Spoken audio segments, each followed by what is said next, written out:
예, 여러분 안녕하십니까. 1932일 된 미국 대사관 시민시민들의 행동입니다. 장관 인사청문회가 거의 끝나가고 있습니다. 근데 그 중에 많은 사람들의 문제가 심각할 정도로 있습니다. 그러나, 최소한 두 사람만은 이재명 정부뿐만 아니고 대한민국을 위해서 안 된다. 물론 자질이 전혀 안 되는 자도 있습니다. 노동부 장관은 이거는 더더욱 자질이 안 되는 자입니다. 그런데 임명을 했습니다. 제가 볼 때 이재명 정부의 노동 정책은 실패할 수밖에 없습니다. 오늘 말씀드리고 싶은 제목은 뭐냐? 강선우 임명하면 이재명 망한다. 예, 강선우 여가부 장관입니다. 여가부 장관을 임명하면 이재명 정부는 지금부터 끝장나는 것입니다. 왜 끝이 나는가? 짧게 말씀드리겠습니다. 이재명 정부는 이재명 스스로가 많은 범죄적 의혹을 갖고 재판을 수없이 받고, 어떻게 보면 다른 사람들 같았으면 이미 감옥을 가 있던, 아니면은 아무런 권력 행사를 못하던 그런 두 가지 중에 한 가지를 하고 있을 것입니다. 그런데 막강한 정치적 힘과 막강한 자본의 힘, 기타 등등 여러 가지 인적 네트워킹 등등으로 대통령까지 됐습니다. 대단한 힘입니다. 대단한 파괴적인 힘입니다. 근데 어떤 대한민국은 이미 정치 구조는 뭔가 파괴적인 힘에 의해서 정치는 한 번의 충돌을 속에서 다시 한번 태어나지 않으면 안 될 정도로 이미 대한민국 정치는 썩을 대로 썩어 있습니다. 그래서 어떻게 보면 이재명의 파괴적 힘이 작동되어서 그게 성공했을 수도 있습니다. 그러나 그 성공은 하늘이 준 기회일 수도 있고, 아니면 인간의 노력으로도 가능한, 지독한 노력으로도 가능한 일이었다 볼 수 있습니다. 그러나 권력을 찾고 난 뒤에 그가 행하는 여러 가지 정치 행위를 볼 때 이 정부가 그나마 그래도 성공할 수 있는가, 아니면 실패할 수밖에 없는가, 그걸 볼 때 저는 그 시금석이 한 도덕적 관점에 봤을 때는 이진숙과 강선우, 이진숙보다 강선우는 더더욱 안 되는 것입니다. 그런데 이진숙은 낙마, 강선우는 임명하겠다는 것입니다.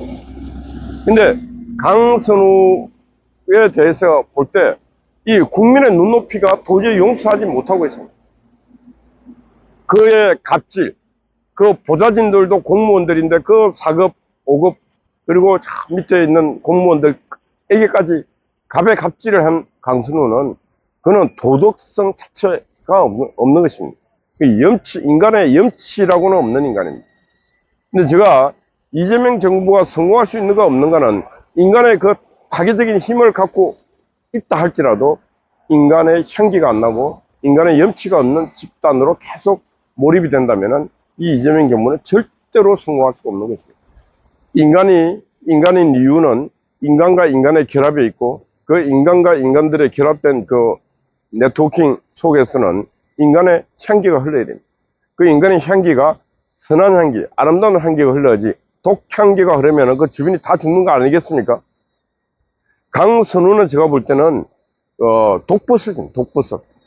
이재명 눈에는 아름다워 보일 줄 몰라도 그 아름다움 속에 숨어있는 어마어마한 독을 갖고 있습니다. 자, 그럼 여가부 장관이 돼서 장관 수행을 잘 할까? 실제로 여가부는 없어도 될 자리 아닙니까? 여성가족부는 윤석열 정부에서 여가부를 없애겠다 했는데 그거 없애지 못했습니다. 근데 왜 여가부를 없애려고 했는가? 여가부는 여성과 남성, 이미 양성의 차별 정책을 너무 많이 여성 중심으로 펴면서 한국 사회에서 이 남녀의 갈등을 일으키는 그런 부처로서 오랫동안 작동을 했습니다.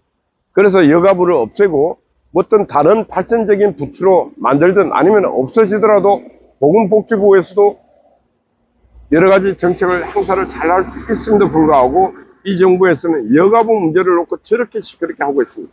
저는 감히 말씀드립니다. 이재명 정부가 강선우 장관으로 임명하면은 지금부터 시작해서 이재명 정부에는 저주가 온다. 강선우의 저주가 반드시 옵니다. 왜 오는가? 인간이 사는 땅에 인간의 향기가 나는, 그나마 향기가 안 나더라도 독향은 안 나는 그런 사람으로 나타나야 되는데, 강선우의 독기가 퍼지면서 이재명 정부의 그 지지 기반은 많이 빠져나갈 것이다. 그로 인해서 이재명 정부는 국내 내국인들에게도 지지를 잃을 뿐만 아니고 전 세계적으로도, 야, 대단하다. 권력도 저렇게 막 무너뜨리던, 임명하는 장관이나 사람도 저렇게 갑질하는 자들을 저렇게 앉힐 수 있다니, 전 세계도 이재명 정부를 바라보는 눈이 희망을 서서히 잃어가면서 이재명을 만나려고 하는 국제 지도자도 없어질 것입니다. 그래서 한국은 제가 늘 걱정하는 대로 고립 속으로 갈 것이다. 이런 예측을 합니다. 전 세계는 급변하고 있습니다. 진짜 뜨거운 마음으로 나라를 사랑하는 그런 사람들을 앉혀서 그런 사람들이 나라의 미래를 걱정하는 그런 시대가 돼야 된다. 오늘 아침 오다 보니까 우한, 중국의 우한이라고 하는 도시, 잘 알지 않습니까? 많이 알려져서 우한 폐렴 많이 알려진다고. 그 우한이라는 도시에 그 지금 로봇 택시 인공지능 택시 저 혼자 다니는 로봇 택시가 2022년 지금부터 3년 전부터 그게 돌아다니고 있는데, 지금 그 우한이라는 넓은 도시에 한 500여 대의 로봇 택시가 다니는데, 그 택시 기사들의 일자리가 수입이 계속 줄어들고 있다.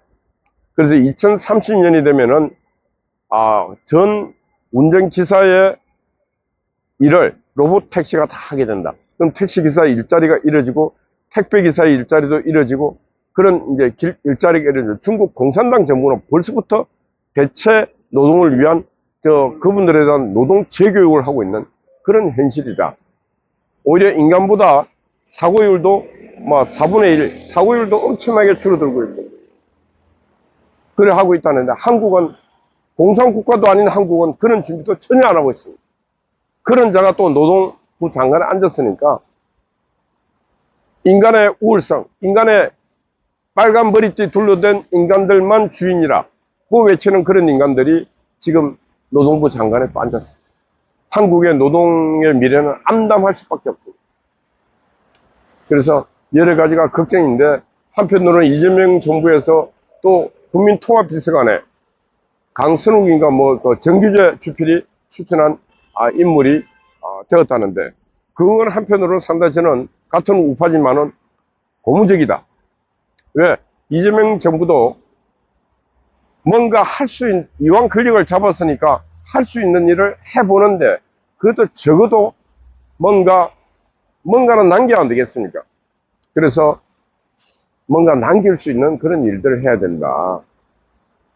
그래서 늘 5년 동안에 이렇게 나락으로 떨어지고 국가를 파손시키고 국민에게 상처 주는 그런 정부가 아니고, 뭔가 그래도 이 상태에서만이라도 더 무너지지 않는 그런 상태로 권력을 유지하다가 다음 권력으로 넘겨주는 것이 좀 옳다.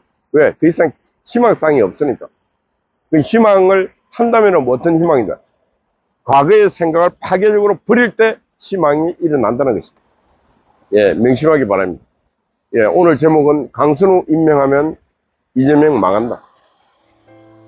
제목입니다. 예, 어제는 우리 아군 스파이 파워 두 분이 밤을 새웠습니다. 수고하셨습니다. 예, 우리 송아지 언제나 변함없이 초소를 지키고 있습니다. 우리 미경님, 각시님, 그리고 여러분들 파이팅입니다. 감사합니다.